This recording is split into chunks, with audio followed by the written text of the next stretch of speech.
Kumusta kaibigan? Ang kwento nating itatampok ngayon ay ang napakaganda at maaksyong pelikulang The Awakener.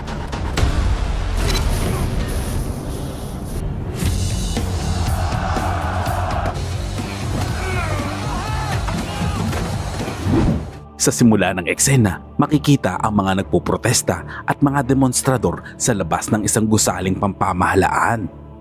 Nagtipon-tipon ng mga ito upang ipahayag ang kanilang galit laban sa gobernador na si Sandro Coria na isang korap na politiko at nahuling nagnanakaw ng pera ng bayan.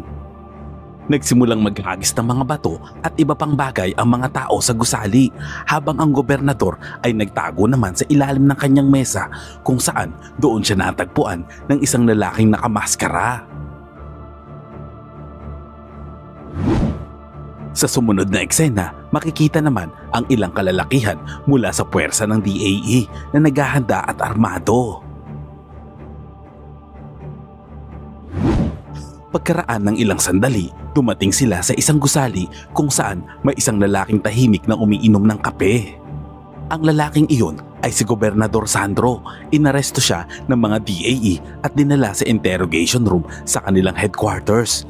Tuwang-tuwa naman ang mga kapwa nilang opisyal at binati sina Edu at Miguel sa matagumpay nilang pagkakadakip sa tiwaling gobernador. Sa loob ng interrogation room, sinabi nila kay Gobernador Sandro na may mga ebidensya silang hawak na nagpapatunay sa kanyang korupsyon at paglustay ng pera ng bayan. Ngunit nagbanta ang gobernador na hindi siya titigil sa pagpatay sa sino mang magtatangkang ibunyag ang kanyang kasalanan o krimen. Sinubukan pa nitong magbigay ng suhol sa opisyal kapalit ng kanyang kalayaan mula sa mga kaso. Ilang sandali pa, habang kumakain ng marangyang tanghalian, dumating ang kanyang abogado. Ipinagyabang nito sa interrogation room na tila ba siguradong malilinis nila ang pangalan ng gobernador. Tiniyak ng abogado kay Gobernador Sandro na malapit na siyang makalaya mula sa kustodiya.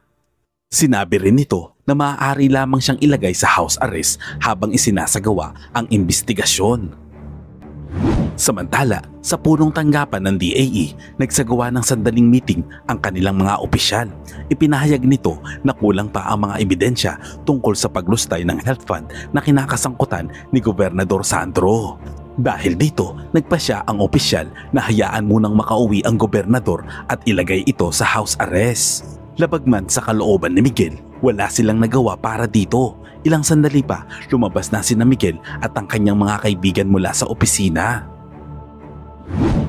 Samantala, sinundo naman ni Miguel ang kanyang anak na babae na ng mga sandaling iyon ay naghihintay sa kanya sa kalsada habang nakatayo sa tabi ng kanyang ex-wife. Pagdating ni Miguel, dala niya ang isang t-shirt na regalo niya para sa anak.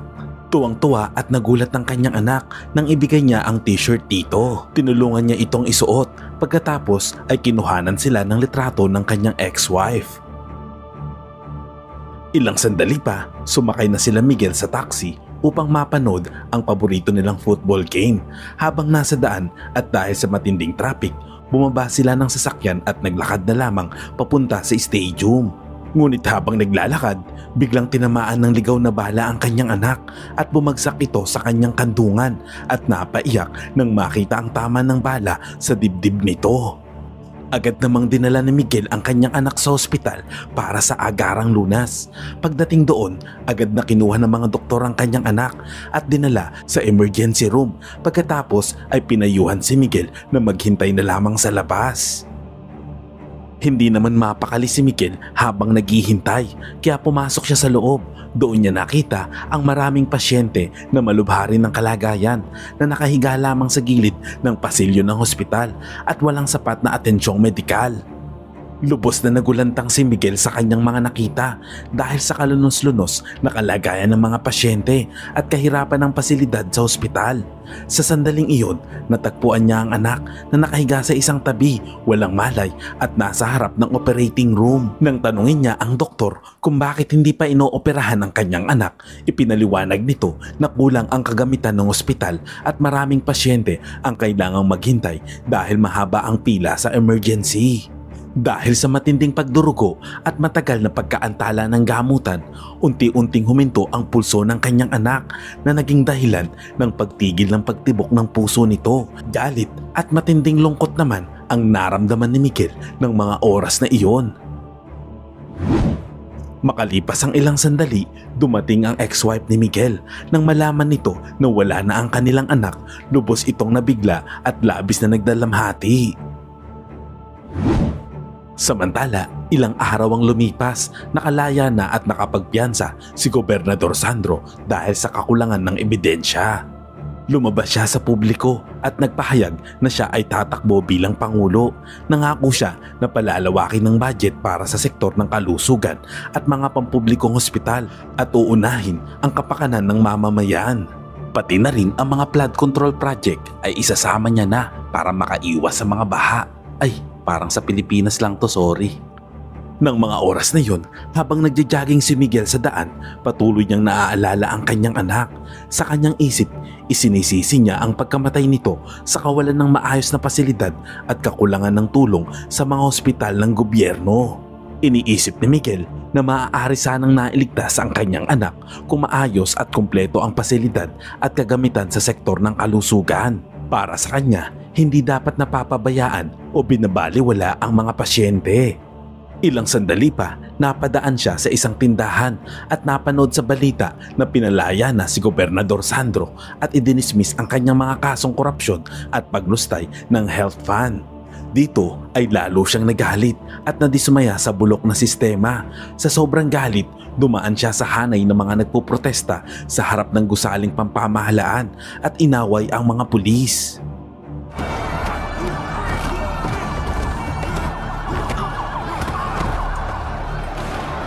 Nagpaulan ng tirgas ang mga pulis kaya mabilis siyang nagsuot ng maskara. Bilang isang dating miyembro ng Special Force, ginamit niya ang kanyang kasanayan at kakayahan upang mapabagsak ang ilang pulis na nagbabantay sa gusali.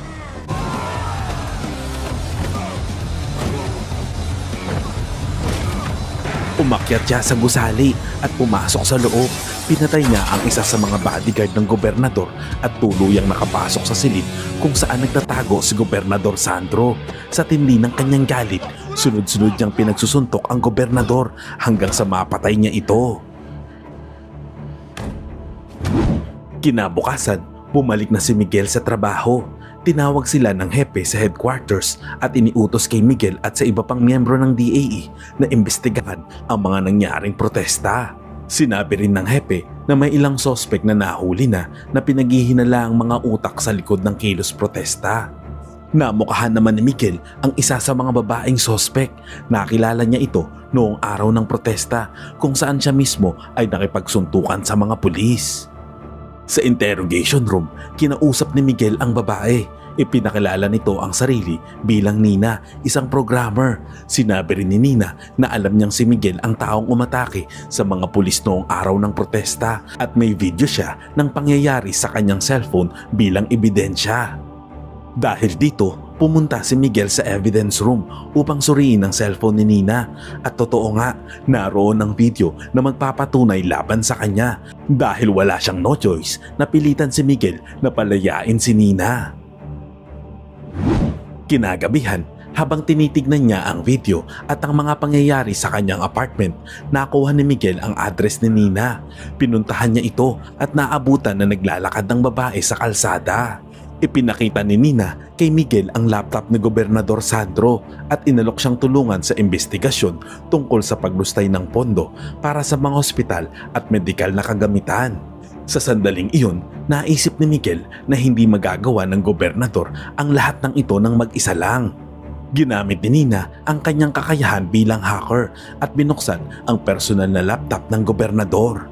Doon, natuklasan ni Miguel ang mga mahalagang impormasyon tungkol sa mga taong kasangkot sa paglustay ng pondo. Ipinakita ni Nina sa kanya ang mga high profile na mga politiko na sangkot sa korupsyon at pagnanakaw sa sektor ng kalusugan. Dahil dito, naghanda si Miguel at sinimulang isa-isahing targetin ang mga tiwaling opisyal at politiko na responsable sa katiwaliang iyon. Isa-isang pinatay ni Miguel ang lahat ng mga sangkot habang suot nito ang kanyang maskara upang maitago ang kanyang pagkakakilanlan.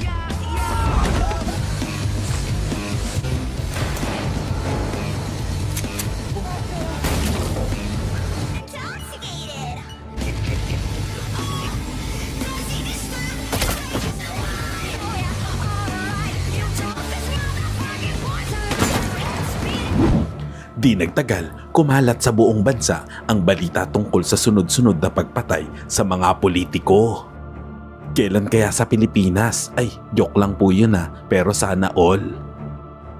Teka kaibigan, bago natin ipagpatuloy ay maaari ba akong makahingi ng like? Simpleng bagay lang yan pero napakalaking tulong sa akin yan. At kung hindi ka pa nakasubscribe sa aking channel ay pasubscribe naman po. Maraming salamat. Pagkatapos, pinuntahan ni Miguel si Nina sa kanyang pinagtatrabauhan at hiniling na hanapin ang mga sponsor o tagapagpundo ng mga kampanya ng mga tiwaling opisyal. Noong una ay tumanggi si Nina, ngunit inalok siya ni Miguel na maaari siyang tulungan nito na mabawasan ang sentensya ng kanyang ina na nakakulong kapalit ng kanyang tulong. Makalipas ang ilang araw, dinalaw ni Nina ang kanyang ina sa kulungan. Tinanong niya ito tungkol sa kahalagahan ng katotohanan. Sumagot ang kanyang ina, ang katotohanan ay isa lamang ilusyon dahil ang totoo para sa isang tao ay maaaring hindi totoo para sa iba. Sa sumunod na eksena, natuklasan ni Nina ang mga profile ng mga nag-sponsor ng mga tiwaling politiko at ang isa sa kanila ay si Gomez. Pagkatapos, kinuha ni Nina ang kontrol sa surveillance camera ng gusali kung saan makikipagkita si Gomez kay Minister Regina. Samantala, sa headquarters ng DAE, tinitignan ni Edo ang mga sospek sa pagkamatay ng gobernador. Habang binubuklat niya ang mga ito, natagpuan niya ang profile ni Nina. Natuklasan din ni Edo kung sino ang susunod na target ng lalaking nakamaskara na kilala bilang The Awakener. Ang susunod na biktima ay si Minister Martha Regina. Agad na tinawagan ni Edo si Miguel upang ipaalam dito, ngunit hindi niya ito makontak. Dahil dito, nagpunta siyang mag-isa sa gusali kung saan naroon ang ministro. Pagdating niya roon, nakita niya ang lalaking nakamaskara na walang iba kundi si Miguel. Hinabol niya ito at nagawa niyang tamaan ito sa balikat.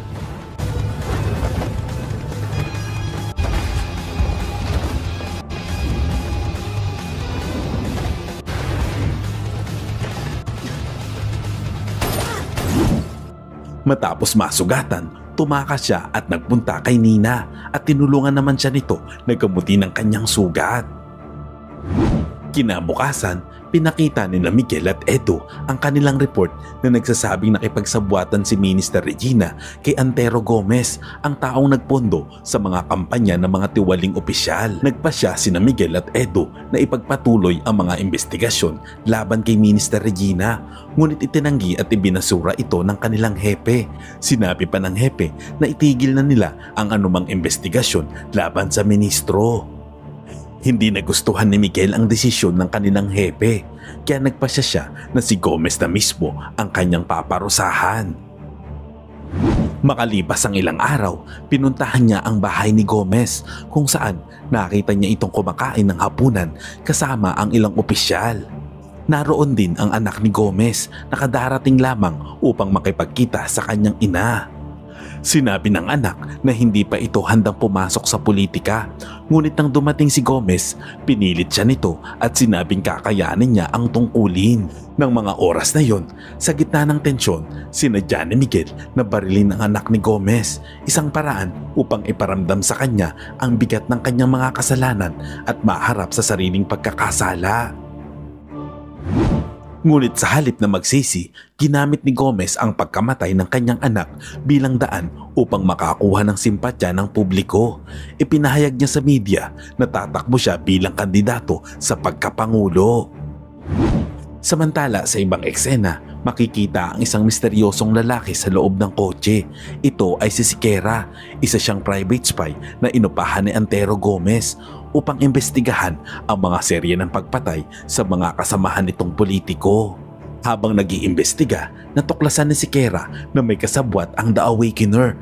Sa kanyang pagsusuri, lumalabas na ang kasabwat nito ay ang amo ni Nina. Dahil dito, pinatay ni Sikera ang lalaki. Samantala, pagdating ni Nina sa kanyang opisina, natuklasan niyang patay na ang kanyang boss. Agad siyang tumakbo palabas at pumunta sa bahay ni Miguel upang magbabala. Ngunit habang papunta siya roon, sinundan siya ni Sikera at ng kanyang mga tauhan. Pagdating nila sa hideout ni Miguel, agad nilang inatake ang lugar.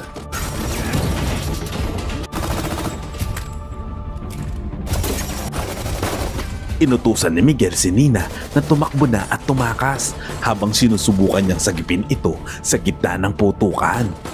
Sa kasunod na eksena, isinuot muli ni Miguel ang kanyang maskara at sinimulan niyang patayin ang mga tauhan ni Siqueira. Habang nakikipaglaban sa isa sa mga lalaki, nagawang dukutin ni Siqueira si Nina at ginawa niya itong bihag. Iminungkahi ni Siqueira kay Miguel ang isang kasunduan kapalit ng buhay ni Nina. Inutusan niya ito na patayin si Julia Macado, isang kandidato sa pagkapangulo. Wala namang ibang pagpipilian kaya't pumayag na si Miguel sa kondisyong ito. Makalipas ang ilang sandali, dumating ang mga pulis sa hideout ni Miguel. Natuklasan ni na Edo at ng kanyang team na ang lugar na iyon ay ang pinagtataguan ng The Awakener. Ngunit laking gulat ni Edo nang madiskubre niya na ang tunay na pagkakakilanlan nito ay walang iba kundi ang kanyang matalik na kaibigan at kasamahan na si Miguel. Matapos malaman ang katotohanan, masusing inimbestigahan ni Edo at ng kanyang grupo ang lugar at natuklasan nila na ang susunod na target ni Miguel ay si Antero Gomez. Dahil dito, agad silang nagtungo sa lugar kung saan gaganapin ang presidential candidate debate. Samantala, sa oras ding iyon, nagpunta si Miguel upang isakatuparan ang utos na patayin si Julia Macado. Pagdating niya sa debate venue, naghahanda na siyang umatake, ngunit biglang lumitaw si Edo at agad siyang pinigilan. Nagkaroon ng matinding labanan sina Edo at Miguel. Paulit-ulit na pinagsabihan ni Edo si Miguel na itigil na ang kanyang ginagawa, ngunit hindi siya pinakinggan ni Miguel. Wala na siyang pakialam sa anumang paliwanag o pakiusap ng kaibigan. Posso deixar você matar uma pessoa. Samantala, ng mga oras na yon, nagawa namang makalaban ni Nina kay Siqueira. Sa gitna ng pakikipagbuno, nagawang mapuruhan ng babae si Siqueira at nakawala sa kanyang pagkakakulong. Samantala, nagawa namang maaresto si Miguel dahil sa pagpatay sa mga tiwaling opisyal. At kalaunan ay dinala ni Edo ang ex-wife ni Miguel sa kulungan at umaasang maaaring ito na lamang ang makakapagpatigil dito upang magbago. Ngunit sa kanilang pag-uusap, sinabi ng ex-wife nito na kung nabubuhay man ang kanilang anak ay mahihiya ito sa kanyang ginagawa at hindi kailanman magiging proud sa kanya. Ilang buwan nang lumipas, sa loob ng selda, nalaman ni Miguel na nanalo si Antero Gomez sa halalan at siya na ngayon ang bagong pangulo. Maya-maya, dumating naman ang isang lalaki upang interviewin siya. Ito ay si Deputy Diaz, isa sa mga nakakataas na opisyal ni Miguel noon. Ngunit sa halip na imbestigahan siya, sinubukan ni Deputy Diaz na patayin si Miguel. Ngunit naipagtanggol ni Miguel ang sarili at napatay niya ang opisyal at nagawa niyang makatakas. Nakawala si Miguel mula sa bilangguan. Naghanda siya ng mga armas at bala at dali-dali siyang nagtungo sa gusali ng tiwaling politiko, kung saan nagdiriwang sina Gomez at ang kanyang mga kasama sa tagumpay sa halalan. Walang pag-aatubili, sinimulan ni Miguel ang pag-atake at pinatay ang lahat ng mga tauhan at kasamahan ni Gomez.